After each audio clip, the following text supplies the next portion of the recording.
नमस्कार प्रेक्षक हो, मी तेजस्विनी आचार्य 90 FM मध्ये तुम्हा सर्व श्रोत्यांचं तसंच प्रेक्षकांचं स्वागत करते. आचार्य 90 FM मध्ये म्हणजे या रेडिओ स्टेशनवर आपण बऱ्याच व्याख्यात्यांना, प्रवचनकार तसंच गुरुजींना आमंत्रित करत असतो. कारण आमच्या मीडिया क्षेत्रात सुद्धा योग्य मार्गदर्शन असणं हे फार अत्यंत महत्त्वाचं आहे. आणि गुरूंचा आशीर्वाद असेल तर त्या संस्थेची भरभराट होते आणि वैयक्तिकरित्या सगळ्यांचीच म्हणजे आमची सुद्धा आणि ऐकणाऱ्या प्रेक्षकांची सुद्धा भरभराट होते. आणि एक ज्ञानाचा आदान प्रदान आपण म्हणूया आणि तुमच्याकडनं एक संस्कार घेण्याचा आमचा एक प्रयत्न असतो आणि आशीर्वाद अर्थातच घेण्याचा प्रयत्न असतो. तर त्या माध्यमातून आपल्याकडे अनेक व्याख्याते येऊन गेले. त्याच्यामध्ये सुरुवातीलाच मी नाव घेईन सच्चिदानंद शेवडे गुरुजी यांचं. नंतर आपल्याकडे पार्थ भावस्कर हे सावरकरांविषयी बोलण्यासाठी आले होते. रणजित सावरकर सरांशी सुद्धा आता बोलणं चालू आहे. आणि तसंच योगेश बुवा रामदासी आणि मोहन बुवा रामदासी येऊन गेले. तर आज अशाच माध्यमातून असाच एक विषय घेऊन आम्ही तुमच्यासमोर आलेलो आहोत. आणि आजचा विषय आपला आहे भारतीय संस्कृतीची समृद्ध परंपरा. भारत हा स्वतःच एक समृद्ध असा देश आहे आणि तितकीच भारताची संस्कृती ही मोठी आहे. आणि आपली जी प्रतिज्ञा आपण म्हणतो, अगदी शाळेपासून आपण म्हणतो, ती राष्ट्रीय प्रतिज्ञा अशी आहे, भारत माझा देश आहे, सारे भारतीय माझे बांधव आहेत, माझ्या देशावर माझं प्रेम आहे आणि माझ्या देशातल्या समृद्ध आणि विविधतेने नटलेल्या परंपरांचा मला अभिमान आहे. त्या परंपरांचा पायी होण्याची पात्रता माझ्या अंगी यावी म्हणून मी सदैव प्रयत्न करेन. आणि म्हणूनच आम्ही गुरुजींच्या मार्गदर्शनाने आजचा विषय असा निवडलेला आहे की भारतीय संस्कृतीची समृद्ध परंपरा आज आपण जाणून घेणार आहोत. गुरुजींना आपण सगळेच परिचित आहोत आणि तरी सुद्धा मी त्यांचा थोडक्यात असा परिचय करून देते. आपल्यासोबत आज आहेत वेदमूर्ती धनंजय शास्त्री वैद्य. गुरुजी, तुमचं मनपूर्वक स्वागत आहे आचार्य 90 FM स्टुडिओमध्ये. सरांचा गुरुजींचा परिचय म्हणजे वेद अध्यापन, प्रवचने, पुराण कथा तसंच युवा जागृती करण्याचं काम ते बरीच वर्ष करत आहेत. श्री श्री जगद्गुरु शंकराचार्य महासंस्थानम धर्मसभा विद्वत संघाचे राष्ट्रीय अध्यक्ष म्हणून ते कार्यरत आहेत. तसंच धर्मप्रतिनिधी संकेश्वर मठाचे ते धर्मप्रतिनिधी म्हणून काम पाहतात. हम्पी विरुपाक्ष मठ बेल्लरी इथे मानस सदस्य ते आहेत. तसंच शूरपारक इतिहास आणि संस्कृती गौरव समितीचे ते संस्थापक म्हणून काम पाहतात. पुरी, द्वारका, बद्रिकाश्रम पीठाच्या श्रीमद जगद्गुरु शंकराचार्य महाराजांकडे वेद आणि वेदांताचं शिक्षण त्यांनी प्राप्त केलेलं आहे. हे झालं वैदिक शिक्षण त्यांचं. आणि आता आपण आताच्या युगातल्या म्हणजे मॉडर्न टेक्नॉलॉजी आणि सायन्स युगात आहोत. तर त्या दृष्टीने त्यांचं BSc इन फिजिक्स झालेलं आहे युनिव्हर्सिटी ऑफ मुंबईमधून. MSc ॲस्ट्रोफिजिक्स झालेलं आहे. BA history, BA psychology, BA economics आणि BA हिंदी पंडित अशा पदव्या देखील गुरुजींनी संपादन केलेल्या आहेत. आम्हाला जिथे एक पदवी घेताना नाकी 9 येतात किंवा असं सगळं असं खूप कठीण वाटतं कधी कधी. तर आणि एवढ्या पदव्या आहेत त्यांच्याकडे. आणि यंग सायंटिस्ट हा पुरस्काराने त्यांना सन्मानित केलेला आहे डिपार्टमेंट ऑफ ॲटॉमिक एनर्जी तर्फे. तर असे वैद्य गुरुजी आपल्याला आज लाभलेले आहेत. आणि त्यांचा परिचय आम्हाला करून दिला ते म्हणजे आपले बालविकास संघ आपला जो चेंबूरमध्ये आहे त्याचे कार्याध्यक्ष अमित आपटे सर यांनी. अमित सर, तुमचंही खूप खूप स्वागत आहे. आणि ते व्यवसाय कर सल्लागार म्हणून काम पाहतात, पण अनेक सामाजिक आणि सांस्कृतिक संस्थांशी ते संलग्न आहेत आणि ते देखील अनेक विषयांवर व्याख्यानं देत असतात म्हणजे चेंबूर, महाराष्ट्रात असं. तर आणि आपला गुरुजींचा विद्यार्थी निनाद सहस्रबुद्धे आज आपल्यासोबत आहे. निनाद, तुझंही स्वागत आहे. आणि अशी एक छानशी चर्चा आज आपण इथे रंगवणार आहोत आणि गुरुजींकडनं अर्थातच मार्गदर्शन करून घेणार आहोत. तर गुरुजी, सुरुवातीला मला तुमचा जेव्हा बायोडेटा मला आपटे सरांनी पाठवला तेव्हा डिग्र्या बघूनच अगदी म्हटलं, मला वाटलं होतं आपण वेदाभ्यास केला असेल, पण ह्या सगळ्या डिग्र्या म्हणजे ह्या दोघांचाही समन्वय कसा साधलात हे मला थोडंसं उत्सुकता आहे म्हणून जाणून घ्यायचंय. वास्तविक भारत या शब्दाचा अर्थच ज्ञानामध्ये रत असलेला देश. त्यामुळे भारतातल्या कोणालाही हे शक्य आहे. म्हणजे भारतीयांनी डिग्र्या मिळवणं ही काही फार मोठी गोष्ट नाही. आपल्याला माहिती असेल की आपल्याकडे डॉक्टर आंबेडकरांच्या देखील 15-16 डिग्र्या होत्या. त्यामुळे ज्या काळामध्ये इंटरनेट नव्हतं किंवा ज्या काळामध्ये मीडिया मोठा विकसित झालेला नव्हता, अशा काळामध्ये अगदी तळागाळातून आलेल्या डॉक्टर बाबासाहेब आंबेडकरांनी देखील या विद्या ग्रहण करून त्यांनी अनेक डिग्र्या मिळवल्या. यावरूनच लक्षात येतं की भारतीयांची ज्ञानाची ही परंपरा राहिलेलीच आहे. त्यामुळे हा प्रश्न जर एखाद्या विदेशाने विचारला तर निश्चितच, पण आपल्या देशात इट इज व्हेरी कॉमन की आपण वेदांचं, संस्कृतचं, पाली भाषेचं वगैरे ज्ञानही ग्रहण करू शकतो आणि आपण मॉडर्न सेक्युलर सायन्सेस देखील आपण त्यामध्येही प्रगती करू शकतो. So I have not done anything great or anything startling, असं काही केलेलं नाही. हे खूप कॉमन आहे आपल्याकडे. हा तुमचा मनाचा मोठेपणा किंवा लीनता झाली तुमची. आता मी आपले सरांना सांगेन की आपण थोडे प्रश्न घेऊ. गुरुजी, आपण आता बसलोय ते म्हणजे आचार्य FM हे कॉलेजशी संलग्न आहे.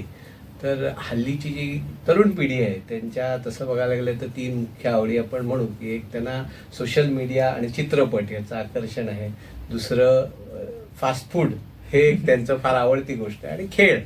तर मी जे तुमच्या संपर्कात आलो त्यानंतर मला असं जाणवलं की या तिन्ही गोष्टींबद्दलही तुम्हाला माहिती आहे. तर माझं तुम्हाला पहिल्यांदा असं विचारणं आहे की हा जो नवीन सोशल मीडिया आणि चित्रपट आहे, तर एकतर तुम्ही चित्रपट बघितला आहेत का कधी? कारण तुमच्या एकूण व्यासंगावरनं वाटतं की तशी तुम्ही बघितला असेल किंवा नसेल, तर तो बघितलाय का? आणि या सगळ्याबद्दल तुमचं मत काय आहे तरुण पिढीसाठी?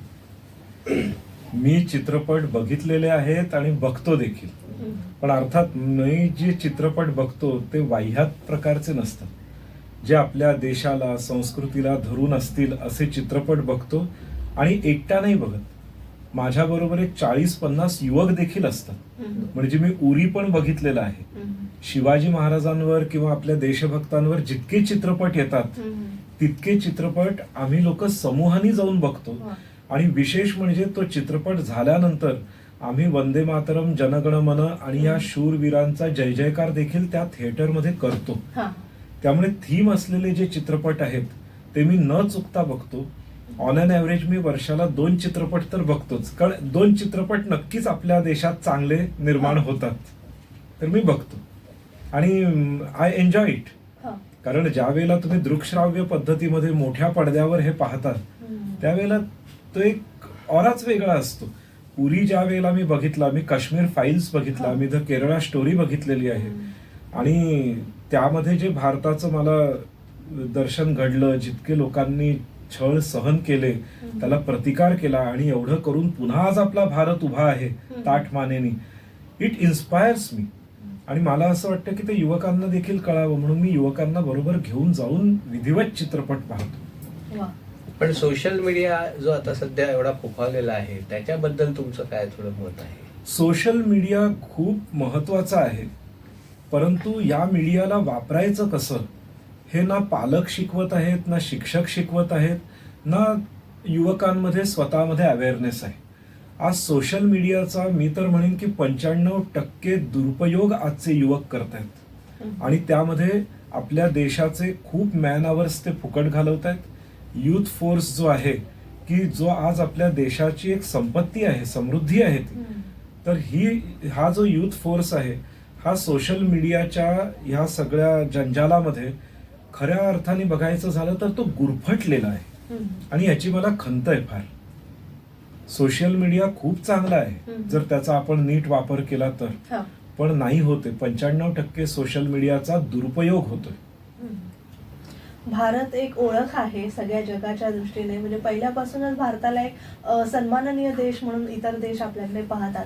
सध्या भारताच्या सांस्कृतिक दृष्ट्या काय आपला कुठे आहोत आपण, म्हणजे ते मला जाणून घ्यायचं इतर देशांच्या तुलनेमध्ये. भारतीय संस्कृती एक जगातली आगळी वेगळी संस्कृती आहे. आजपर्यंत जगामध्ये 42 सभ्यता किंवा संस्कृती, सिव्हिलायझेशन्स होऊन गेलेली आहे. या 42 सिव्हिलायझेशन्स पैकी फक्त एक सिव्हिलायझेशन जगामध्ये कन्सिस्टंटली एक्झिस्टिंग आहे, ती म्हणजे आपली भारतीय सिव्हिलायझेशन, किंवा ज्याला इंग्रजी लोक इंडियन सिव्हिलायझेशन म्हणतात. वास्तविक जगाच्या पाठीवर अनेक संस्कृती किंवा सभ्यता उदयास आल्या, त्या एका उच्च शिखरावर पोचल्या, आणि नंतर प्राकृतिक आपदांमुळे किंवा परकीयांच्या आक्रमणांमुळे किंवा आंतरिक कलहांमुळे त्या लयास गेल्या. भारतीय संस्कृतीवर हे तिन्ही घडलेलं आहे. प्राकृतिक आपदा देखील भरपूर येऊन गेलेल्या आहेत. एक विचार करा, अख्खी सरस्वती नदी आटलेली आहे आपल्या देशात, यापेक्षा मोठी प्राकृतिक आपदा काय असू शकते? त्यामुळे प्राकृतिक आपदा आपल्या देशावर अनेक येऊन गेलेल्या आहेत. शकहुणांपासून ते अगदी आत्तापर्यंत बाहेरून आक्रमणं झालेली आहेत. मुंबई देखील त्याचा केंद्रस्थानी होती. तर विदेशी आक्रमणं झालेली आहेत आणि आंतरिक कलह तर आपल्याला माहिती आहेत रोजच चालू असतात आपल्याकडे. पण एवढं करून देखील आपली संस्कृती टिकलेली आहे. म्हणजेच कुछ है की हस्ती मिटती नाही हमारी, असं काहीतरी आहे की ज्यामुळे आपली संस्कृती मिटत नाही. आणि ते काय आहे हे शोधण्याचा आपण प्रयत्न केला तर अंततोगत्वा आपल्या लक्षात हे येतं की या संस्कृतीचा आधार वेद आहेत. आणि वेद सनातन असल्यामुळे या वेदांवर आधारित जी भारतीय संस्कृती आहे ती पण सनातन आहे. म्हणजे ती अनादी काळापासून चालत आलेली आहे आणि अनादी काळ पुढे चालू राहणार आहे. आजपर्यंत भारतीय संस्कृती सुरू कधी झाली याचा शोध कोणालाच लागलेला नाही. म्हणजे अगदी इंग्रजांच्या काळात 5000 वर्ष जुनी भारतीय संस्कृती आहे म्हणणारे लोक आज सिंधू सभ्यतेमध्ये जे काही अवशेष सापडतात त्यावरून ते आता म्हणू लागलेले आहेत की 17,000 वर्ष जुनी आहे. काही आता इथपर्यंत पोहोचलेत की ते म्हणतात 45,000 वर्ष जुनी आपली संस्कृती आहे. अनादी आहे, शोधून सापडणार नाही कारण अनादी आहे. तर आपल्या संस्कृतीचा मूळ आधार आहे वेद.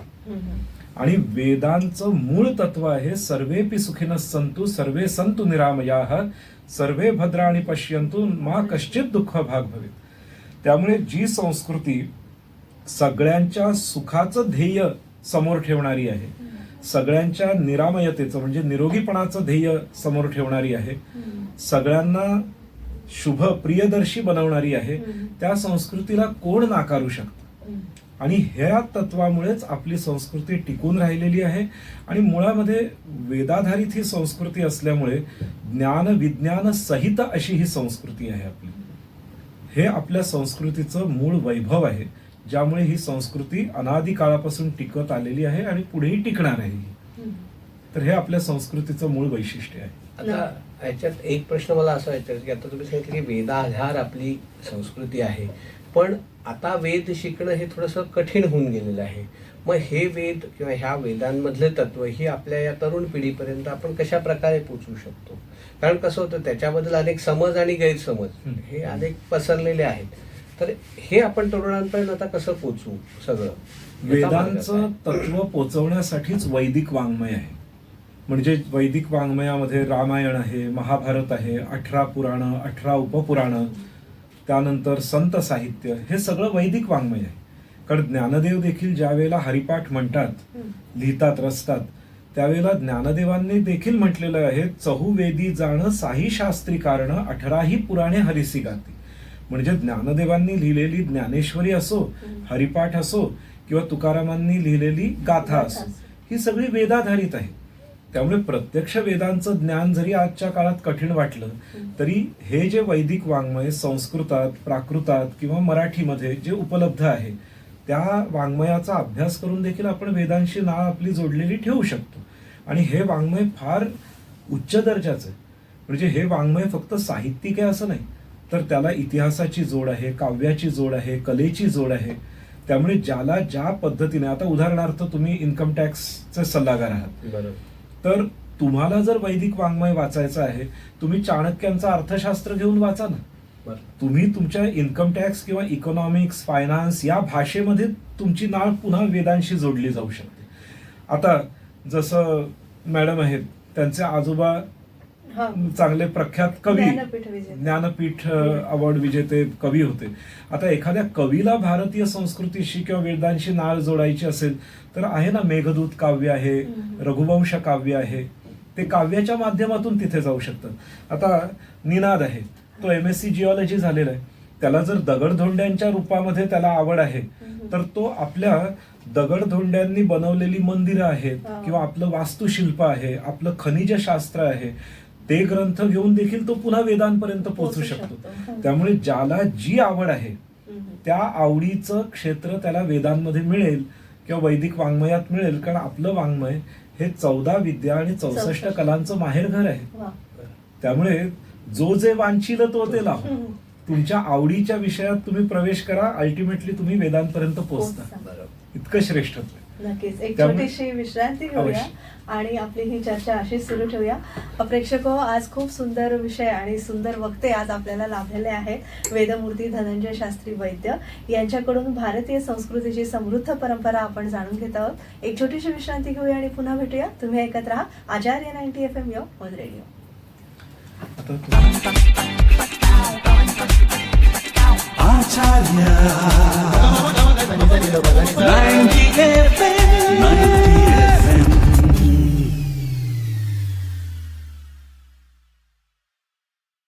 विश्रांतीनंतर तुम्हा सगळ्यांचं पुन्हा एकदा स्वागत. तुम्ही ऐकत आहात आचार्य 90 FM यो ऑन रेडिओ आणि आज आपण वेदमूर्ती धनंजय शास्त्री वैद्य यांच्याशी संवाद साधतो आहे आणि आजचा आपला विषय आहे भारतीय संस्कृतीची समृद्ध परंपरा. गुरुजी, आपण जर आज चर्चा करतोय भारतीय संस्कृतीबद्दल, तर आपल्याला दक्षिण भारतात हा जास्ती लोक आपण गोव्यापासून जर पाहिलं कर्नाटक आणि साऊथ इंडियामध्ये, तर तिथे प्रत्येक घरात प्रत्येक मुलाला मुलीला संगीत हे आलंच पाहिजे किंवा वेदांचं त्या घराघरामध्ये मी आता जिथे इथे गेले प्रत्येक घरात ते कंपल्सरी आहे. तसं आपल्या महाराष्ट्रात होताना दिसत नाही आणि उत्तर भारतात थोडं दिसत नाही. हे थोडं म्हणजे माझा जो अभ्यास आहे त्यावरून मी म्हणते की ते कंपल्सरी झालं पाहिजे अगदी शाळा कॉलेजेसमध्ये. कारण आपल्या मुलाने वेदपाठशाळेत जाणं हे तेवढं कौतुकास्पद म्हटलं जात नाही अजूनही आपल्या महाराष्ट्रात सुद्धा. आळंदीच्या वेदपाठशाळेत मुलांची संख्या बघा किंवा आपल्या गोव्यामध्ये वेदपाठशाळेमध्ये मुलांची संख्या बघा. मुलांना प्रेरणा मिळावी तर त्यासाठी नेमकं काय केलं पाहिजे आणि वेदपाठशाळेतनं शिक्षण घेणं हे कंपल्सरी झालं पाहिजे आणि मुलांनीच नव्हे मुलींनी सुद्धा त्या दृष्टीने थोडंसं मार्गदर्शन करा. आपल्याकडे मुलं असोत की मुली हा. असोत, सगळ्यांच्या शिक्षणाची परंपरा प्राचीन काळापासून आलेली आहे. एक गैरसमज आहे की 125 वर्षांपूर्वीपासून मुली शिकायला लागल्या किंवा मुलींना शिकवलं गेलं, हे चुकीचं आहे. आपल्याकडे पुराणांमध्ये मदालसा राणीचा उल्लेख आहे, जिने एक चिठ्ठी लिहून स्वतःच्या मुलाच्या गळ्यामध्ये बांधून ठेवलेली होती. आपल्याकडे श्रीकृष्ण आणि रुक्मिणीच्या विवाहाच्या संदर्भामध्ये रुक्मिणीने श्रीकृष्णाला पत्र लिहिल्याचं पत्र, त्याचा मायना संपूर्ण भागवतामध्ये उल्लेखित आहे.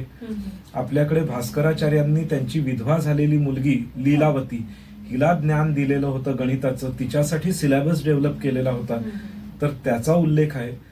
खूप चांगली गोष्ट आहे की येत्या NCERTच्या टेक्स्टबुकमध्ये भास्कराचार्य लीलावतीला शिकवतायत आणि ती लिहितीये अशा पद्धतीचं एक आपल्याला चित्र येत्या एज्युकेशन पॉलिसीनुसार NCERT टेक्स्टबुकमध्ये येतं. दुसरी गोष्ट, जर तुम्ही हळेबीडू किंवा खजुराहो इकडची शिल्प बघितली तर तिथे अनेक स्त्रिया हातात पाटी घेऊन अगदी ऐटीत लिहिताना दिसत आहेत आपल्याला. त्याचप्रमाणे जर आपल्याकडची ज्ञानेश्वर महाराजांची सगळ्यात धाकटी बहीण मुक्ताई, तिने लिहिलेल्या अभंगांमधला जो विचार प्रगल्भता जी आहे ती पाहिल्यावर कळतं की ह्या सगळ्या विदुषी होत्या. आणि आपण असं नाही म्हणू शकत की त्यांना लिहिता येत नव्हतं, कारण लिहिता आलं नसतं तर त्यांनी हे काव्य सुरक्षित कसं ठेवलं होतं. कानोपात्रांनी अभंग रचलेले आहेत, जनाबाईंनी अभंग रचलेले आहेत, तुकाराम महाराजांच्या काही शिष्या होत्या त्यांनी अभंग रचलेले आहेत. त्यामुळे आपल्याकडे महदाईसा होऊन गेलेल्या आहेत, महानुभाव पंथाच्या आजपासून 1200 वर्षांपूर्वीच्या त्यांनी ग्रंथ रचना केलेली आहे. त्यामुळे स्त्रियांचं शिक्षण हे आपल्याकडे अव्याहतपणे चालू राहिलेलं आहे. फक्त काही अप्स अँड डाऊन्स विदेशी आक्रमणांमुळे झाले असतील. आद्य शंकराचार्यांनी उभय भारतीशी शास्त्रार्थ केलेला आहे. याज्ञवल्क्य गार्गी मैत्री यांचा संवाद आपल्याला प्रसिद्ध आहे. तर त्यामुळे लिहिलं जात नव्हतं, स्त्रिया शिकत नव्हत्या, हा एक गैरसमज पसरवण्यात आलेला आहे विचारपूर्वक इंग्रजांनी किंवा तत्सम लोकांनी. तर वेदांचं शिक्षण हे पूर्वीच्या काळी प्रत्येकाला त्याच्या त्याच्या योग्यतेनुसार मिळत होतं, त्याच्या योग्यतेनुसार. म्हणून तर तुकाराम महाराज म्हणतात ना, वेदांचा अर्थ आम्हा ठावे. याचा अर्थ त्यांचं वैदिक शिक्षण त्यांच्या योग्यतेनुसार झालेलं होतं. म्हणून तर ते म्हणतात वेदांचा अर्थ आम्हाला माहितीये म्हणून. तर वेदांचं शिक्षण पूर्वापार चालू होतं, प्रत्येकाच्या योग्यतेनुसार ते दिलं जात होतं. त्यामध्ये खंड पडलेला आहे, ही दुर्दैवाची बाब आहे. जसं तुम्ही म्हणालात की संगीताच्या बाबतीत दक्षिण भारतात जितका अवेअरनेस आहे तितका उत्तर भारतात नाही. रांगोळ्यांच्या बाबतीत तेच आहे, ट्रेडिशनल अटायरच्या बाबतीत तेच आहे. याचं कारण हे की उत्तर भारतावर विदेशांची आक्रमणं जास्त झाली, त्यामुळे त्यांच्या समोर जीवन रक्षण करणं हे प्रायोरिटी होती आणि म्हणून त्यांना ह्या गोष्टींसाठी पुरेसा वेळ मिळाला नाही. आता प्रश्न असा आहे की आपल्या नव्या पिढीला पुन्हा वेदांकडे कसं न्यायचं. हा. तर वेदांकडे नेण्यासाठी त्यांना वेदांचं ऍप्लिकेशन सांगावं लागेल. आता उदाहरणार्थ आत्ताच आमचं गुजरातमध्ये एका विद्यापीठामध्ये व्याख्यान झालं. तिकडे आम्ही सायन्स स्टुडंट्सना हे सांगितलं की तुम्हाला माहिती आहे का की वेदांमध्ये 40च्या वर विमानांचा उल्लेख आहे. त्यातलं एक विमान पुष्पक विमान आपल्याला माहिती आहे, पण बाकी विमानं माहिती नाहीत. त्याचं टेक्स्ट उपलब्ध नाहीत, पण टेक्स्ट उपलब्ध आहेत. भरद्वाज मुनींनी लिहिलेली नवविमान विद्येची संहिता आजही उपलब्ध आहे. आज जर समजा आपण भारतीयांनी किंवा ज्यांच्यामध्ये अवेअरनेस आहे त्यांनी या 40 विमानांपैकी एखादं जरी विमान छोट्या मॉडेलच्या रूपात का असेना डेव्हलप करून दाखवलं तर सगळ्यांना लक्षात येईल की अरे वेदांमध्ये ही विद्या आहे अँड इट इज ट्रू. कारण विमानांचा उल्लेख हा फक्त वैदिक साहित्यात नाहीये. जैन साहित्यामध्ये 8 जैन तीर्थंकरांनी विमानातून प्रवास केल्याचा उल्लेख आहे. बौद्ध साहित्यामध्ये अशोक राजांनी लिहिलेल्या शिलालेखांमध्ये विमानांचा उल्लेख आहे. त्यामुळे वैदिकच खोटं बोलतील, जैन आणि बौद्ध खोटं बोलणार नाहीत असं नाही. सगळेच खरं बोलतायत की इकडे विमानं होती पण आज नाहीयेत. त्यामुळे 1000 वर्षामध्ये ज्यावर आपल्यावर अशी आक्रमणं झाली की नालंदासारखं विद्यापीठ बख्तियार खिलजीनी जाळलं आणि त्याचा धूर 6 महिने जळत होतं ते विद्यापीठ. म्हणजे ह्यावरून आपण लक्षात घेऊ शकतो की या मोघली आक्रमणांमध्ये बौद्ध विद्यापीठांना नष्ट करण्याचा जो प्रकार केला त्यामध्ये बौद्ध विज्ञानही धुळीला मिळालं. त्याबरोबर असलेलं वैदिक विज्ञानाचेही अनेक ग्रंथ जाळले गेले. बौद्धांची जी वाताहत मोगलांनी केलेली आहे तशी वाताहत तर सगळ्या जगामध्ये कोणीच कोणाची केलेली नाही. म्हणजे आजच्या काळात देखील मी ज्या वेळेला MSc करत होतो तेव्हा बातमी आली होती की तालिबाननी बामियामध्ये बुद्धांचे मूर्तीच्या मूर्ती तोफा लावून तोडलेल्या आहेत. म्हणजे आजच्या 21व्या शतकामध्ये देखील बौद्धांवर इतका अत्याचार मोगल किंवा तत्सम लोक करतायत. तर या एवढ्या 1000 वर्षांच्या क्रायसिसमध्ये जी काही आपली विद्या गेलेली आहे ती हळूहळू परत येते. 70 वर्षाचं स्वातंत्र्य आपल्याला मिळालं, त्यात आपण योगशास्त्राला पूर्ण जगभर प्रसिद्ध केलं. 70 वर्षाच्या आपल्या स्वातंत्र्यामध्ये आपण आयुर्वेदाला जगन्मान्यता मिळवून दिली, भारतीय संगीताला जगन्मान्यता मिळवून दिली, भारतीय फिलॉसॉफीला जगन्मान्यता मिळवून दिलेली आहे. आज भगवद्गीतेचा जितका प्रचार होतोय तितका कोणत्याच ग्रंथाचा होत नाही. आज भगवद्गीतेच्या जितक्या कॉपीज विकल्या जात आहेत तितक्या आवृत्त्या कोणत्याही ग्रंथाच्या होत नाहीत. म्हणजे 70 वर्षाचं आपल्याला स्वातंत्र्य मिळाल्यानंतर आपण योग, भगवद्गीता, आयुर्वेद, वास्तुशास्त्र, संगीत विद्या आणि फिलॉसॉफी या 6 विषयांमध्ये आपण जगप्रसिद्ध झालो. म्हणजे आपण म्हणू शकतो की एका डिकेडमध्ये आपण आपली एक विद्या जगप्रसिद्ध करतोय.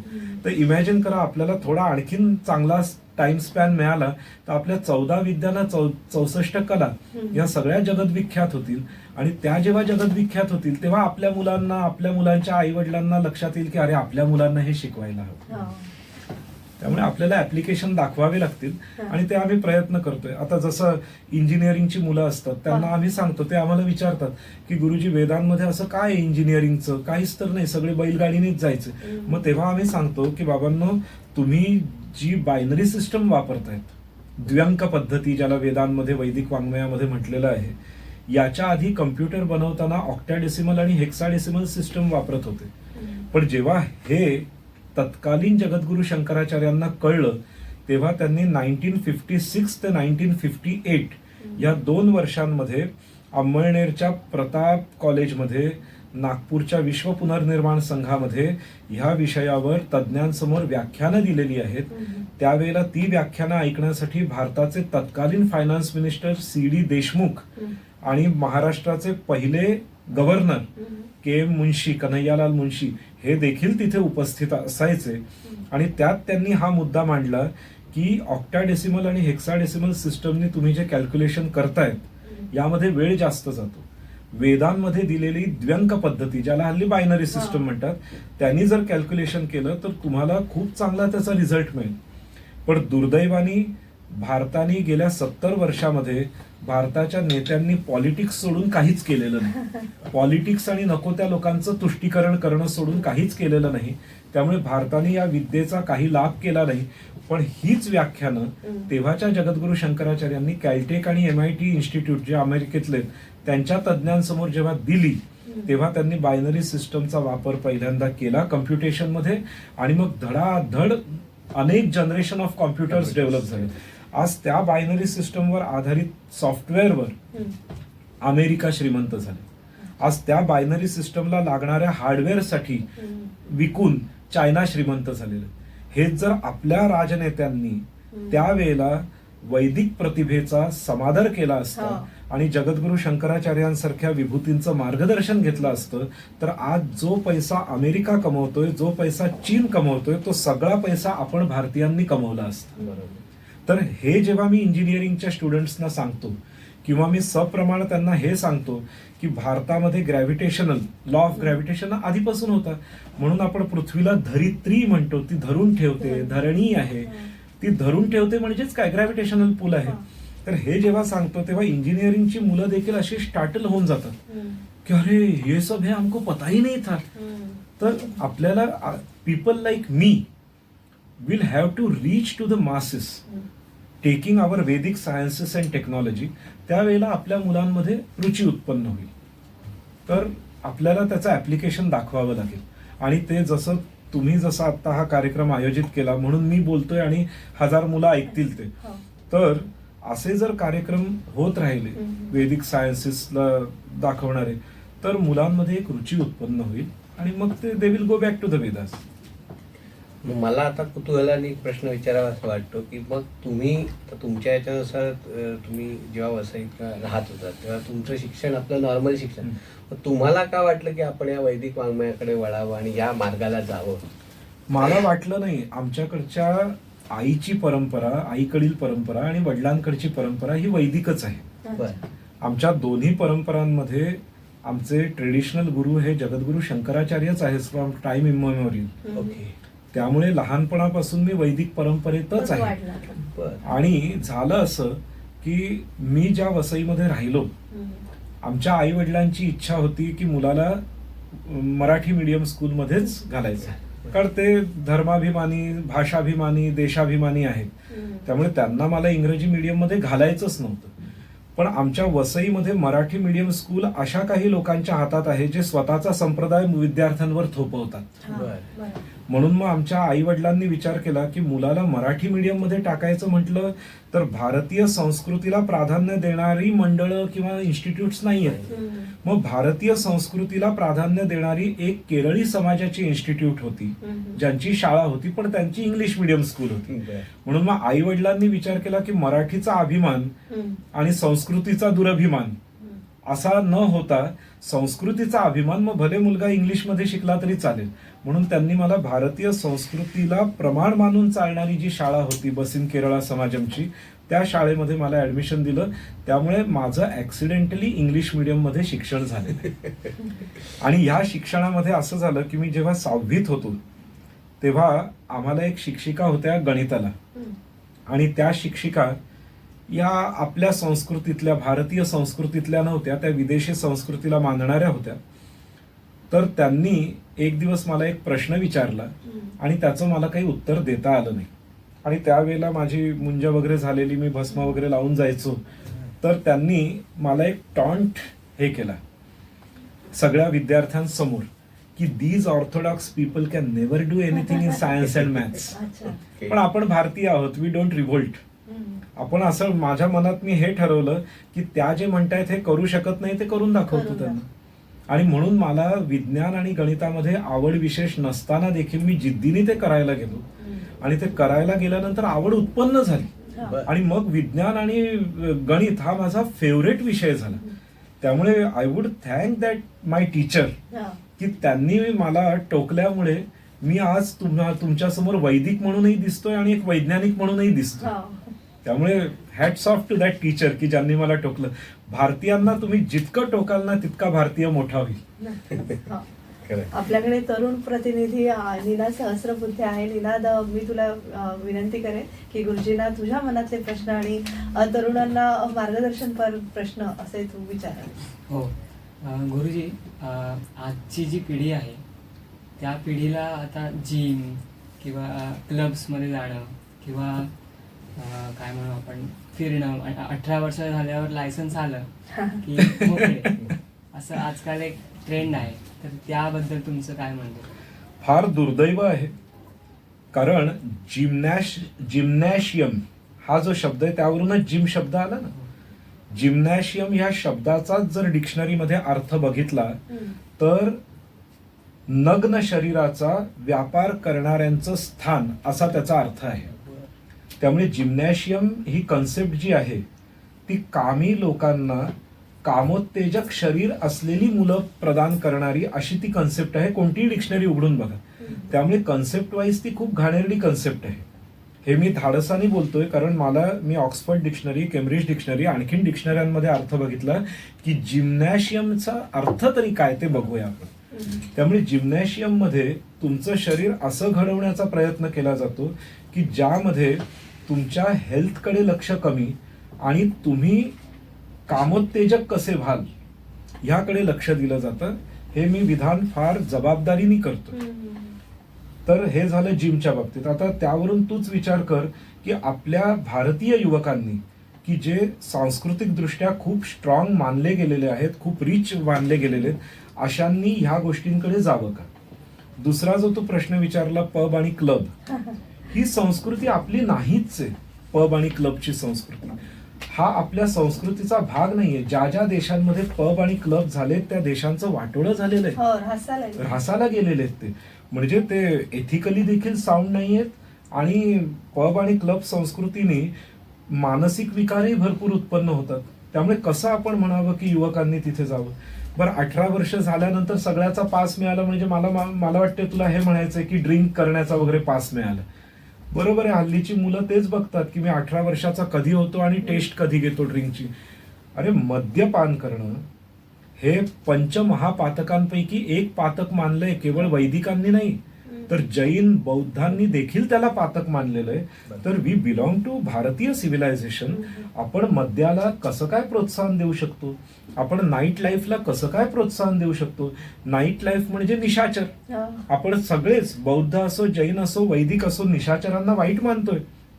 त्यामुळे नाईट लाईफ असो, ड्रिंक्स असो, ड्रग्ज असो, पब क्लब असो किंवा जिम असो, याबद्दल गंभीरतेने भारत सरकारने, राज्य सरकारने विचार करणं गरजेचं आहे. मी तर म्हणेन डॉक्टरांच्या देखील कमिटीजनी जिम मध्ये होणाऱ्या व्यायामांचं काय नुकसान आहे हे व्यक्त केलं पाहिजे. म्हणजे मेडिकल भाषेमध्ये. हा, आखाड्यामध्ये जरूर जावं, कारण आखाड्यामध्ये गेलेली मंडळी ही लवचिक होतात, फ्लेक्झिबल होतात आणि ती लवचिकता त्यांची आयुष्यभर राहते. आज आपण पाहतो जिम मध्ये व्यायाम करणारे जे आहेत त्यांचा व्यायाम थांबल्यानंतर त्यांचं शरीर विकृत होऊन जातं. हे सर्वमान्य झालेलं आहे आता. त्यामुळे आखाड्यांची संस्कृती आपण सुरू केली पाहिजे पुन्हा भारतामध्ये. भारत सरकारने ती प्रमोट केली पाहिजे. हे जर नाही झालं तर आपला युथ जो आहे तो युथ एकेकाळी जसं ग्रीक साम्राज्यामध्ये होतं, स्पार्टा नावाची सिटी तू ऐकली असशील की तिकडे सगळे युथ फक्त सुंदर आणि धडधाकटच असायचे, असे युथ असते. तू बघितलं असशील हल्ली काही फोटो निघालेले रामाचे, हनुमानाचे, ते असे जिम्नॅस्ट वाटतात. पण वास्तविक राम आणि हनुमान जिम्नॅस्ट कधीच नव्हते. आपल्या देवी देवता कधीच जिम्नॅस्ट नव्हत्या. मारुती सारख्या बलाढ्य देवाचं वर्णन देखील नेटका सडपातळू असं वर्णन येतंय. त्यामुळे मारुती 6 पॅक वाला, बायसेप वाला, काफ वाला असा नव्हताच. तो नेटका सडपातळू होता. आणि व्हेअरएज आपल्या संस्कृतीमध्ये रावणाचं डेपिक्शन तू बघितलं असेल ना तर जिम्नॅस्ट सारखं दाखवलेलं. आपल्याकडे राक्षस तसे दाखवतात ना, देवता बिचारे अगदी सडपातळ सुडौल शरीराचे असे दाखवलेले आहे. नंतर दारू पिणं हे तर आपल्या संस्कृतीमध्ये मोठे मोठे राजे करत नव्हते. शिवाजी महाराज काय दारू प्यायचे? संभाजी महाराज काय आपलं शिवाजी महाराज दारू प्यायचे? महाराणा प्रताप दारू प्यायचे? विक्रमादित्य, शालिवाहन राजा, राजा अशोक, एवढा राजा हर्षवर्धन, पुष्यमित्र शुंग, हे सगळे दिव्य चरित्राचे होते. त्यामुळे दारू पिणं हे आपल्याकडे काही दिव्य नाहीये, हे हीन गोष्ट मानलेली आहे. त्यामुळे मला असं वाटतं की तू पण तुझ्या जनरेशनच्या तुझ्या मित्रांना सांगितलं पाहिजे की बाबा हे काय वागतायत, हे देशासाठी ना तुमच्या स्वतःच्या जीवनासाठी घातक आहे हे सगळं. खूप चांगला प्रश्न विचारला. याची गरज आहे समाजामध्ये याबाबत अवेअरनेसची. पुन्हा एक छोटीशी विश्रांती घेऊया आणि आपला हा संवाद असा सुरू ठेवूया. मित्रांनो, आज वेदमूर्ती धनंजय शास्त्री वैद्य आपल्याला व्याख्याते म्हणून लाभलेले आहेत आणि हे चर्चासत्र आम्ही तुमच्यासमोर असं सुरू ठेवणार आहे. तोवर तुम्ही ऐकत राहा आचार्य 90 FM युअर ओन रेडिओ.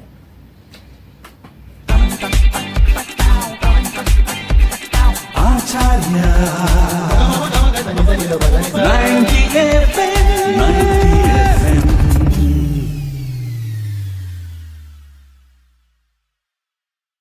विश्रांतीनंतर तुम्हा सगळ्यांचं पुन्हा एकदा स्वागत. तुम्ही ऐकत आहात आचार्य 90 FM युअर ओन रेडिओ आणि आज आपण विशेष चर्चा सत्र इथे ठेवलेलं आहे, जे आहे भारतीय संस्कृतीची समृद्ध परंपरा, आणि आपल्याला मार्गदर्शन करतायत वेदमूर्ती धनंजय शास्त्री वैद्य. परत मी तुम्हाला वेदपाठशाळेकडेच घेऊन जाईल की वेदांचं शिक्षण आपण आता ह्या आधुनिक काळात कलियुगात कसं घ्यावं त्याविषयी थोडंसं मार्गदर्शन करावं. आणि राजाश्रय याला मिळाला पाहिजे, म्हणजे पूर्वी जसं राजे महाराजे होते तसा आपल्याला आता गव्हर्नमेंट ऑफ इंडिया आहे, तर शासनाच्या दृष्टीने काय पावलं उचलली गेली पाहिजेत हे थोडं आपण सांगावं. वेदांच्या शिक्षणामध्ये आधुनिकीकरण करता येणार नाही.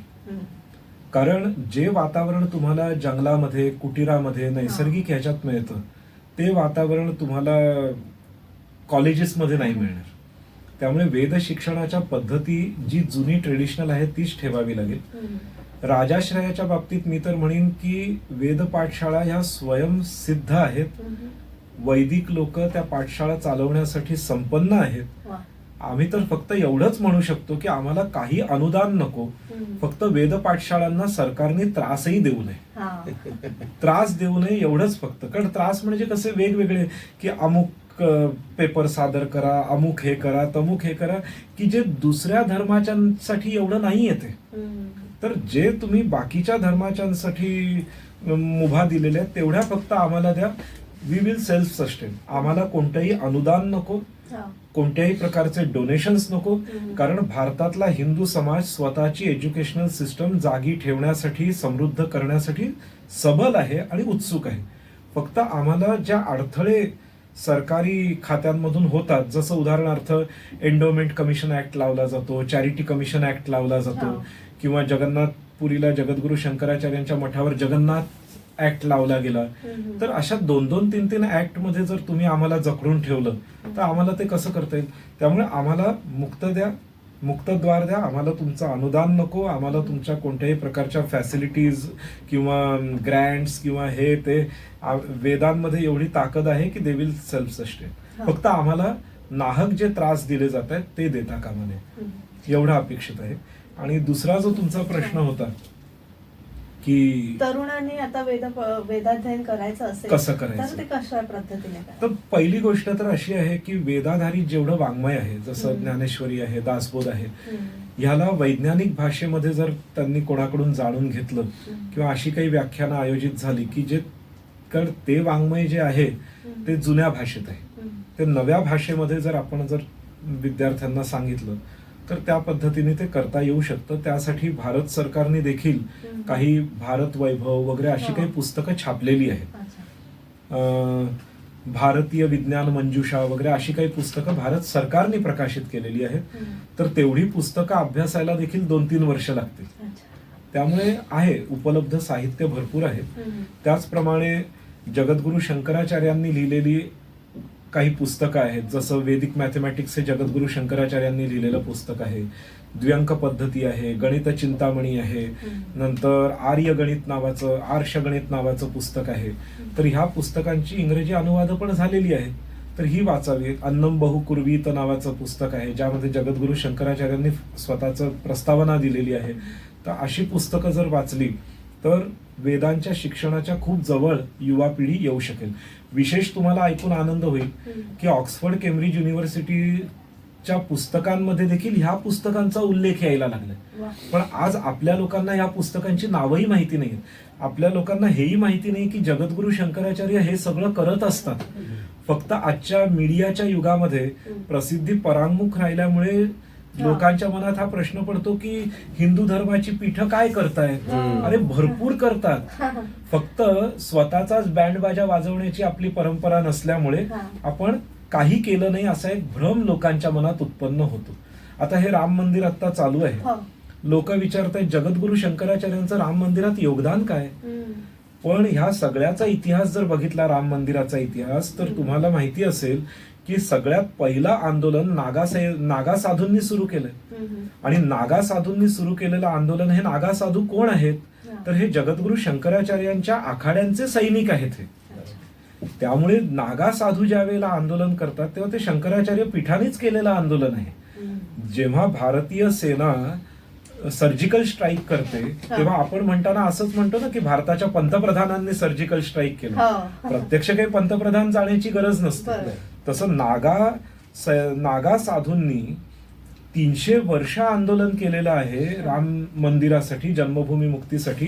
हे साधू शंकराचार्यांच्याच आखाड्यांचे, दशनामी आखाड्यांचे. त्यामुळे ह्या आंदोलनामध्ये शंकराचार्यांचाच पूर्ण वाटा आहे. किंवा जी कोर्टात केस लढली गेली त्यामध्ये पेटिशनर फक्त हिंदू महासभा आणि जगद्गुरु शंकराचार्यच आहेत. त्यामुळे एवढी वर्ष केस लढवण्याचं काम जगद्गुरूंनी केलं.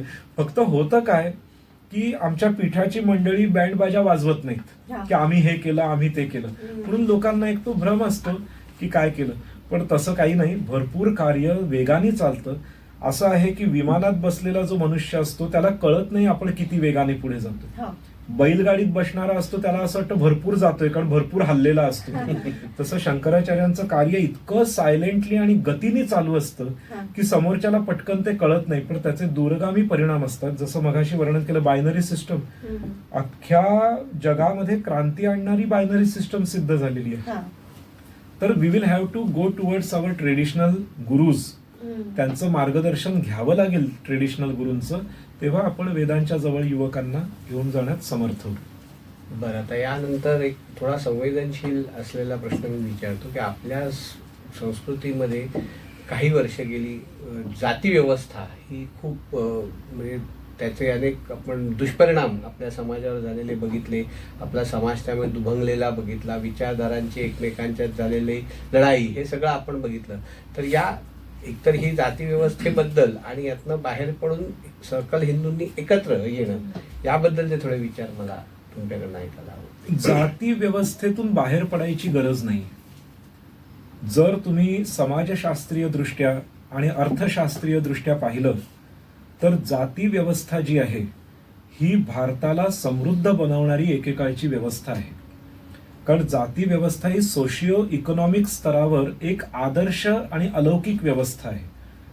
बहमनी राजांच्या काळात किंवा ग्रीकांच्या काळामध्ये, ग्रीक आक्रमणं जेव्हा झाली त्यावेळेला मालिक, गुलाम, मास्टर, स्लेव्ह ही जी त्यांच्याकडची परंपरा होती ते शासक इकडे काही काळ राहिल्यामुळे तो जो विचारसरणीचा भाग आहे तो आपल्या जाती व्यवस्थेत आला.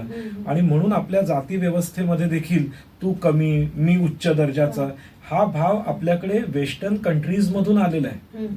कारण ग्रीकांचं मास्टर स्लेव्ह, कारण ग्रीकांचं राज्य काही वर्ष इथे राहिलेलं आहे, शकहुणांचं वगैरे. नंतर बहमनी राजांचं राहिलेलं आहे 1000 वर्ष जवळजवळ राज्य मोघल आणि बहमनी आणि ह्या सगळ्या मंडळींचं होतं.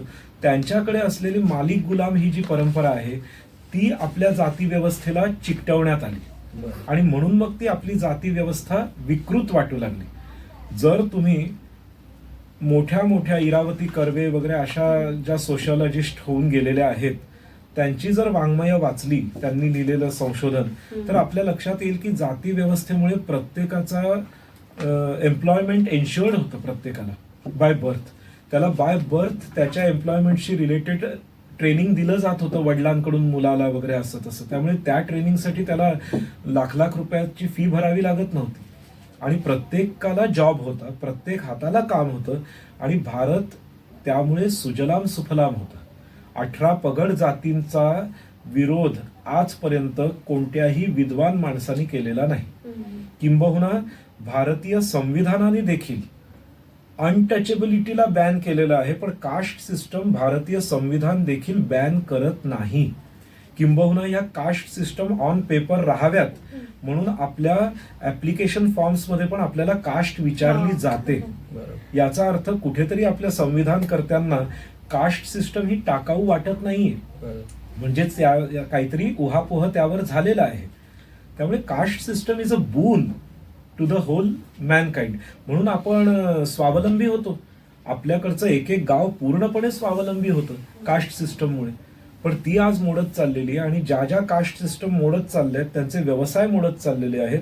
आणि जे जे व्यवसाय आपल्या जातींचे लोक सोडत चाललेले आहेत ते व्यवसाय माझ्या दृष्टीने अवांछनीय तत्व ते व्यवसाय स्वीकारायला लागलेले आहेत. बरोबर. त्यामुळे जाती व्यवस्थेमध्ये मालिक गुलाम ही जी कन्सेप्ट पश्चिमेतून आली ती काढण्याची गरज आहे. त्यामुळे जातीय द्वेष काढण्याची गरज आहे, जातीय व्यवस्था काढण्याची गरज नाही.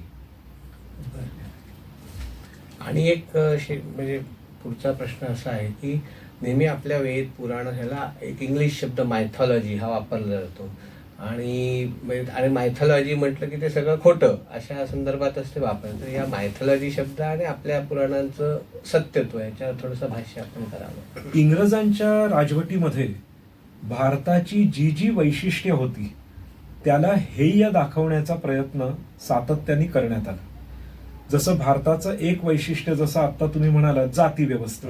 मग या जाती व्यवस्थेविरुद्ध कसा बंड होईल यासाठी आपल्यातल्याच काही लोकांना क्रांतीच्या नावाखाली उठवण्याचा प्रयत्न ब्रिटिशांनी केला आणि हे आता कागदोपत्री सिद्ध व्हायला लागलेलं आहे. तसंच आपली संस्कृती त्याचा जो गौरव आहे तो आपल्या प्राचीन वाङ्मयात आहे. आणि हे जे प्राचीन वाङ्मय आहे हे मायथॉलॉजी आहे, कवी कल्पना आहेत, काल्पनिक आहेत. किंवा गवळी गायींना चरायला घेऊन गेले होते, बस एका झाडाखाली बसलेले, त्यांच्यातली चर्चा म्हणजे उपनिषदांमधली चर्चा आहे असं काहीतरी दाखवून आपल्या वाङ्मयाला डिमीन करण्याचा, त्याला कमी लेखण्याचा रीतसर प्रयत्न झालेला आहे. आपल्या वेदांमध्ये पुराणांमध्ये मिथ याचा अर्थ कपोल कल्पना किंवा असं काहीही नाही. आता एक उदाहरण तुम्हाला देतो. मुचुकुंद राजाची कथा आपल्या भागवतामध्ये वगैरे येते की ज्यामध्ये मुचुकुंद राजा 1 वर्ष स्वर्गात गेलेला होता. स्वर्ग लोकातल्या देवतांच्या वतीने तो राक्षसांविरुद्ध लढत होता आणि त्यामध्ये युद्ध झाल्यानंतर जिंकले देवी देवता. आणि मग देवी देवतांनी मुचुकुंद राजाला आग्रह केला की आता आलेलाच आहेस तर 1 वर्ष राहा स्वर्गामध्ये, स्वर्गाचा आनंद घे आणि मग तू पृथ्वीवर जा. तो म्हणतो ठीक आहे. तो वर्षभर स्वर्ग लोकात राहतोय आणि वर्षभरानंतर पृथ्वीवर त्याच्याच गावात म्हणजे त्याच्याच राजधानीत अयोध्येत येतोय. आणि अयोध्येत आल्यानंतर तो बघतोय की अरे इमारती छोट्या छोट्या झाल्या, लोक बुटके झाले. असं कसं?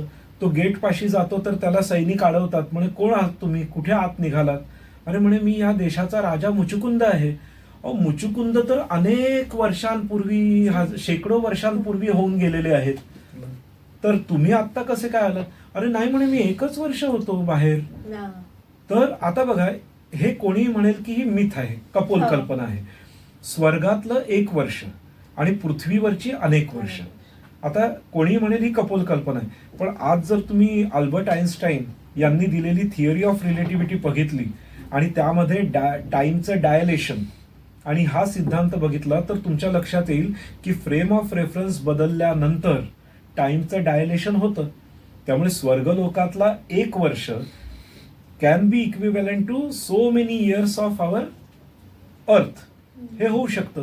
तर याला आपण कथा म्हणून बघितल्यामुळे आपल्याला मिथ वाटतंय, पण तेच कार्ल सॅगन वगैरे यांचं सायन्स फिक्शनच्या कथा वाचल्यावर आपण म्हणतो अरे दिस कथा is very scientific, it has a scientific quanta in it. पण मुचुकुंद कथेच्या मध्ये देखील सायंटिफिक क्वांटा आहे, आपण तो एक्सप्लोअर नाही करते. आणि आपल्या डोक्यावर हे थोपवण्यात आलं की हा तुमचं वाङ्मय म्हणजे मिथ आहे. वास्तविक मी तर म्हणतो ज्यांनी आपल्याला थोपवलं की हे वाङ्मय मिथ आहे त्यांनाच विचारा की कुमारी बाईला मुलगा कसा होऊ शकतो. त्यामुळे वाङ्मय त्यांचं मिथ आहे की आपलं मिथ आहे? तर हे आहे, आपलं मिथ नाही आहे, आपल्याला सायंटिफिक आधार आहे, फक्त तो एक्सप्लोअर करण्याची गरज आहे. मुलाखतीच्या शेवटाकडे आपण आलेलो आहोत, तर जाता एक तुम्हाला मनात आहे म्हणून थोडंसं विचारते की सध्या काही जर आपत्ती आली देशावर तर मग आपल्या भविष्यावर किंवा ज्योतिषी जे असतात त्यांच्यावर प्रश्न केले जातात की यांना ही आपत्ती येणार होती तर ह्यांनी आधी आम्हाला का नाही सांगितलं, किंवा भूकंप होतो तो एक विषय झाला की लगेच आपल्या ह्या शास्त्रात लिहून ठेवलेलं नाही का मग हे शास्त्र पंडितांना हे आधीच माहिती पाहिजे असं. नंतर दुसरा विषय असा आहे की सगळ्या मंदिरांमध्ये आपण देणग्या देतो, स्वहस्ते देतो. आणि म्हणजे कुठले बालाजी देवस्थान असू दे किंवा आपल्या कुठल्याही देवस्थानामध्ये देणग्या दिल्या जातात किंवा देवतांच्या मूर्तींवर अभिषेक केले जातात. तिथे दूध वाया घालवण्यापेक्षा गोरगरिबांमध्ये दूध वाटावं असं थोडंसं म्हटलं जातं. आणि असं काही समाजामध्ये हे चालू आहे सध्या. तर तुम्ही याकडे कसं पाहता? आणि म्हणजे अगदी देवीला कुंकुमार्चन आपण करतो, मग तुम्ही कुंकू वाया घालवता, तोच निधी तुम्ही दुसरीकडे हे करावा, उपयोगात आणावा, असं थोडंसं. हे सगळं हिंदूंच्या बाबतीतच असतं, हो. बाकी कोणाला काही विचारत नाही. हा. ठीक आहे, पण प्रश्न छान आहे. एक लक्षात घ्या की ज्या देशामधल्या लायब्ररी 6-6 महिने जाळल्या गेलेल्या आहेत, हा. त्या देशामधलं कितीतरी वाङ्मय नष्ट झालेलं आहे, साहित्य नष्ट झालेलं आहे, विज्ञान नष्ट झालेलं आहे. आता आपण कुठे वर उठायला लागलेलो आहोत, वर येतोय. तर आता ज्योतिषींचं तुम्हाला माहिती आहे की हल्ली दादरला 2-2 वर्षाच्या कोर्समध्ये ज्योतिष चुडामणी वगैरे काही पदव्या देतात. म्हणजे ते हास्यास्पद आहे. आता एक सामान्य इंजिनियर जरी व्हायचं म्हटलं तरी तुम्हाला 4 वर्ष शिक्षण लागतं. त्यानंतर तुम्हाला काही अप्रेंटिसशिप वगैरे काय जे असतं ते करावं लागतं. किंवा डॉक्टर व्हायचं झालं तरी देखील 4 वर्ष शिक्षण, त्यानंतर इंटर्नशिप वगैरे जे काय त्यांची प्रोसिजर असते ते करावं लागतं. तुम्ही सांगा 2 वर्षामध्ये मनुष्य पृथ्वीवरच्या कॅलॅमिटी सांगणारा ज्योतिषी कसा होईल? बर, ह्याला काही सरकारी राजाश्रय आहे का? ह्या गोष्टीला काही नाही. पण ज्याला सरकारी राजाश्रय आहे ते हवामान खातं असो, भूगर्भ खातं असो, हा निनाद जिओलॉजीचा आहे. तू सांग, तुमच्या खात्याने भूजचा भूकंप प्रेडिक्ट केला होता का? आजच्या हवामान खात्याने केदारनाथवर एवढा प्रचंड वर्षाव होणारे, क्लाउड बर्स्ट होणारे हे प्रेडिक्ट केलं होतं का? 26 जुलैला मुंबई तुडुंब साचली, ते प्रेडिक्ट केलं होतं का? त्यामुळे हे प्रश्न जे आहेत ना, हे फक्त हिंदू संस्कृतीवर विचारले जातात. पण कोणी हा पण तर विचार करावा की हवामान खातं देखील अनेकदा चुकतंय. हवामान खात्याने सुनामीची सूचना दिलेली नव्हती आपल्याला, केदारनाथ ट्रॅजेडीची सूचना दिलेली नव्हती. पण हे प्रश्न त्यांना नाही कोणी विचारत, कारण we are the soft targets ना, वी आर सॉफ्ट टार्गेट्स. त्यामुळे असं काही नाही. ज्योतिषशास्त्र जे आहे हे ज्योतिषशास्त्र एक शास्त्र आहे, त्यावर आमची दृढ श्रद्धा आहे. फक्त त्याचा व्यवस्थित अभ्यास झाला पाहिजे. 12 वर्ष लागतात चांगलं ज्योतिषी होण्यासाठी. आणि 12 वर्ष म्हणजे असं नाही की पार्ट टाइम कोर्स सारखा 1-1 तास फक्त जाऊन अटेंड केलं किंवा वीकेंडला अटेंड केलं. त्यामुळे प्रॉपर ट्रेनिंग असलेले ज्योतिषी नसल्यामुळे आज आपल्याला ते रिझल्ट मिळत नाहीत. पण जेव्हा प्रॉपर ट्रेनिंग असलेले ज्योतिषी आपण विकसित करू त्यावेळेला हे सगळं प्रेडिक्शन्स यायला लागेल अशी माझी श्रद्धा आहे. आता दुसरा जो तुमचा प्रश्न आहे की आपण देवाचा अभिषेक करतो, दूध वाया घालवतो. तुम्हाला माहिती असेल, आपण देवाचा अभिषेक केल्यानंतर ते दूध वाटतो, ते वाया नाही जाऊन देत. त्यामुळे आपल्याकडे जे काही आपण देवाला अर्पण करतोय ते आपण प्रसाद रूपाने सगळ्या जगाला वाटतो. मग ते वाया गेलं असं कसं काय म्हणता येऊ शकतं? त्यामुळे ते वाया नाही जात. आता लघुरुद्र अभिषेक वगैरे आपल्या श्रावणात होतात. आपण काय करतो, आलेल्या सगळ्यांना ग्लास भर ते दूध वाटून टाकतो. म्हणजे ते युटिलाइज झालंय, कुठे वाया झाले. आणि जर ते युटिलाइज करताना ते देवाला अर्पण करून जर आपण ग्रहण केलं तर त्यामध्ये अलौकिकता येते, त्यामध्ये एक पावित्र्य, एक उत्तम भाव असतो त्यामध्ये. त्यामुळे आपण काही फुकट घालवत नाही. तुम्हाला माहिती असेल, शनीचं तेल अनेक मंदिरांमध्ये गरिबांना वाटलं जातं. नंतर शनिवार झाला की लगेच रविवारी त्या मंदिरांसमोर 50-50 गरीब कुटुंब उभे असतात, त्यांना ते शनीचं तेल, उडीद वगैरे दिले जातात. तर त्यामुळे फुकट नाही जात. एखाद्या मंदिरात लक्ष न दिल्यामुळे जात असेल ती गोष्ट वेगळी आहे. आणि सिस्टम डेव्हलप केली पाहिजे की ते कलेक्ट करून. आणि सिस्टम डेव्हलप करण्यासाठी ना एक टेम्पल मॅनेजमेंटचा कोर्स आम्ही पीठातर्फे चालवतो. आणि 15 दिवसाचा तो कोर्स असतो की ज्यामध्ये मंदिराचे ट्रस्टी, मंदिराचे पुजारी यांना आम्ही टेम्पल कसं मॅनेज करायचं वैदिक दृष्टीने आणि आत्ताच्या व्यावहारिक दृष्टीने हे आम्ही सांगतो. होऊ शकतं, फक्त तो कोर्स करायला लोकांनी यायला हवं. हा निशुल्क कोर्स आहे जो आमच्या पीठातर्फे घेतला जातो. महाराष्ट्रातही घेतला जातो, वसईमध्ये, पालघरला वगैरे हे कोर्सेस कंडक्ट होतात. आणि काही लोक त्याला येतात आणि मग ते त्यांचं मंदिर आदर्श पद्धतीने प्रेझेंट करतात. आज तुम्ही आमच्या वसईत जा, आपल्या वसईतली मंदिरं आदर्श आहेत. आचार्य कॉलेजचे जे सुबोध आचार्य आहेत त्यांचेच आतेभाऊ वसईमध्ये एक मंदिर चालवते. आपल्या मार्गदर्शनाखालीच त्यांनी मंदिर स्थापन केलं. आज त्यांचं मंदिर वसईतलं एक आदर्श मंदिर आहे. कोणीही जाऊन बघा, म्हणजे आचार्य कॉलेज शुड फील प्राऊड की आचार्यांशी संबंधित एक व्यक्ती एक आदर्श मंदिर वा. वसईमध्ये चालवते, आणि हे सगळं फ्रॉम फाउंडेशन म्हणजे अगदी भूमिपूजनापासून त्यांनी आपलं मार्गदर्शन घेतलेलं आहे. आज ते आदर्श आहे मंदिर. खरं खूप सुंदर असं मार्गदर्शन केलं आणि त्याचप्रमाणे थोडं अंजन पण आपण विद्यार्थ्यांमध्ये केलं. तर आज वेदमूर्ती धनंजय शास्त्री वैद्य, तुम्ही आज या चर्चासत्रामध्ये सहभागी झालात त्याबद्दल तुमचे मनपूर्वक आभार. तुमचेही भरपूर आभार की एक खूप चांगला प्लॅटफॉर्म तुम्ही आपल्या भारतीय संस्कृतीला प्रसारित करण्यासाठी आचार्य कॉलेजने निर्माण केलेला आहे, हा. आणि सातत्याने तुम्ही विद्यार्थ्यांवर खूप चांगले संस्कार या FM चॅनल थ्रू करतायत. त्यामुळे ह्या चॅनलचा उत्कर्ष होवो वा. हा माझा आशीर्वाद आहे. नक्कीच. तर आणि आपल्यासोबत होते अमित आपटे सर, जे वेळात वेळ काढून, कारण बालविकास संघ कार्याध्यक्ष ते आहेत आणि बालविकास या संघाचं एवढं मोठं कार्यक्रम चालू असतात आणि वर्षभर चालू असतात वेगवेगळे उपक्रम, तर त्यातनं वेळात वेळ काढून तुम्ही इथे आलात त्याबद्दल तुमचे मनपूर्वक आभार. तुमचे पण आभार. म्हणजे या कार्यक्रमात मला सहभागी व्हायला आपण संधी दिली, त्यामुळे खरोखर मनापासून आपले आभार. हो. आणि तरुणांचा प्रतिनिधी निनाद सहस्त्रबुद्धे आज आपल्या सोबत होता. तसंच या सगळ्यांचा सहयोग आपल्या मृदुला वाघमारे मॅडम यांच्यामुळे साधता आला, तर त्यांचेही आभार आपण व्यक्त करूया. आणि मला वाटतं गुरुजींना मी याच नोटवर आमंत्रित करेन की तुम्ही पुन्हा येऊन आमच्या विद्यार्थ्यांना एक लाईव्हच्या माध्यमातून एक मार्गदर्शन आपण घेऊया आणि एक व्याख्यान नक्कीच आयोजित करूया. निश्चित. तर हे चर्चासत्र आम्ही आता इथेच त्याचा समारोप करतो आहे. आणि आजचा आपला विषय होता भारतीय संस्कृतीची समृद्ध परंपरा, ज्यामध्ये सहभागी झाले होते वेदमूर्ती धनंजय शास्त्री वैद्य आणि अमित आपटे सर, तसंच निनाद सहस्त्रबुद्धे. तर आजचा कार्यक्रम तुम्हाला नक्कीच आवडला असेल तर आपण यूट्यूब, आमचं जे चॅनल आहे आचार्य 90 FM यूट्यूब चॅनल, त्याला तुम्ही लाईक, शेअर आणि सबस्क्राईब करा. आणि मी तेजस्विनी इथेच विरामते. धन्यवाद.